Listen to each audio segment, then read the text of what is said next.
All right, Drora, will you say your name and the spelling too, just so we've got it? My name is Drora Oren. The spelling of my first name is D like David, R like Robert, O, R like Robert, A like Apple. I am named after my grandmother. Drora means freedom in the Hebrew language. And I'm a free person, but unfortunately, my grandmother, Drora, was not free as she was murdered at the time of the Holocaust. Um, yeah.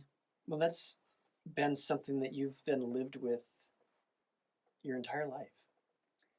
I have lived, yes.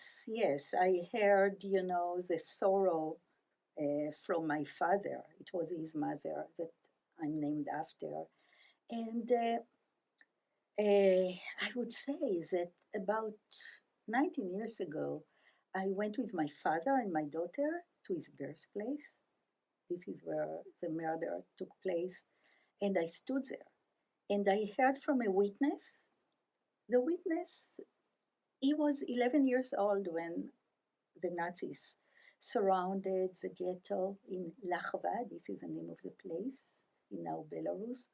And he told us what happened in that day. And he actually was following my grandmother and my aunt and saw what was happening. And he survived. He survived to tell the story. And besides telling the story to your students, I want them to see that there were all kind of options. I want them to come out with options of what could people do, what could the Jews do, what could the locals do in awful times like this, and actually come with options for better life because we live now in our days in much better we have much better life, and I believe that the students who are our future can come out with options. So I want to tell the story of my grandma, but to stop from time to time in the story and ask the students what they would do, what kind of options, and how we can make this world a better world. Yeah, that's a pretty amazing opportunity to tell that story and to then encourage young people in classrooms to be upstanders rather than bystanders. Exactly. Yeah. I think this is really the goal. Yeah. You've taught in many classrooms, so you would be able to bring a teaching experience into Utah classrooms. Yes. I have an experience of over 20 years of teaching.